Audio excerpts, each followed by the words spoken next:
Now it happened when Solomon had completed building the house of Yahweh, and the king's house, and all that Solomon desired to do, that Yahweh appeared to Solomon a second time, as he had appeared to him at Gibeon. And Yahweh said to him, I have heard your prayer and your supplication, which you have made before me. I have set apart as holy this house which you have built, by putting my name there forever, and my eyes and my heart will be there perpetually. As for you, if you will walk before me as your father David walked, in integrity of heart and uprightness, to do according to all that I have commanded you, and will keep my statutes and my judgments, then I will establish the throne of your kingdom over Israel forever, just as I promised to your father David, saying, You shall not have a man cut off from the throne of Israel.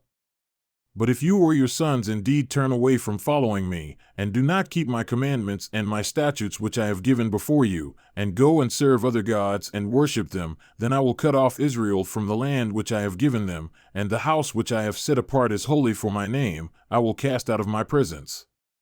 So Israel will become a proverb and a byword among all peoples. And this house will become a heap of ruins. Everyone who passes by will feel desolate and hiss and say, Why has Yahweh done thus to this land and to this house?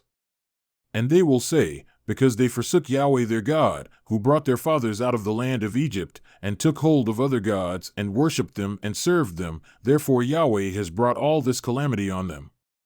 Now it happened that at the end of 20 years in which Solomon had built the two houses, the house of Yahweh and the king's house, Hiram king of Tyre had supplied Solomon with cedar and cypress timber and gold according to all his desire, that King Solomon then gave Hiram 20 cities in the land of Galilee.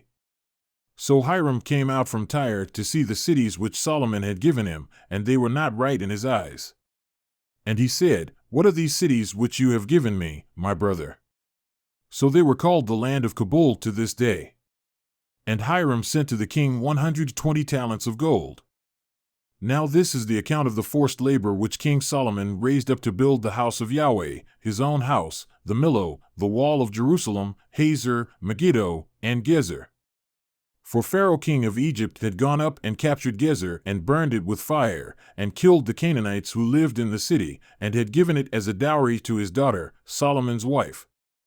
So Solomon rebuilt Gezer and the lower Beth-horon and Baalath and Tamar in the wilderness, in the land of Judah, and all the storage cities which Solomon had, and the cities for his chariots, and the cities for his horsemen, and all that Solomon desired to build in Jerusalem, in Lebanon, and in all the land under his rule.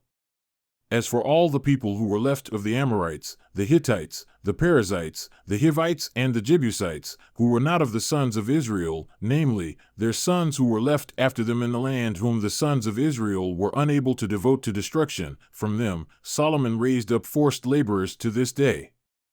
But Solomon did not make slaves of the sons of Israel, for they were men of war, his servants, his princes, his captains, his chariot commanders, and his horsemen.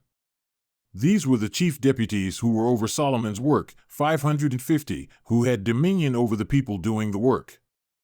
As soon as Pharaoh's daughter came up from the city of David to her house which Solomon had built for her, then he built the Millo. And 3 times in a year Solomon offered burnt offerings and peace offerings on the altar which he built to Yahweh, burning incense with them on the altar which was before Yahweh. So he finished the house. King Solomon also made a fleet of ships in Ezion-Geber, which is near Eloth on the shore of the Red Sea, in the land of Edom. And Hiram sent his servants with the fleet of ships, sailors who knew the sea, along with the servants of Solomon. And they went to Ophir and took from there 420 talents of gold and brought it to King Solomon.